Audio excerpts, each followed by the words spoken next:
Ladies and gentlemen, welcome to another video. In this video, we're going to be talking about how to use your YouTube effect maker platform. So let's get straight into the video. Simply go ahead and open any browser that you prefer using. And this is where you want to simply go ahead and search for effects.youtube.com, just like that.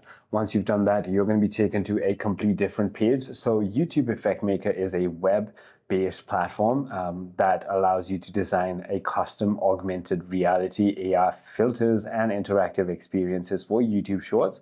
It ranges from simple color filters to complex logic-driven games and AI-powered transformations. All you need to do is simply go ahead and have a YouTube channel with access to advanced features and must use a desktop computer, by the way.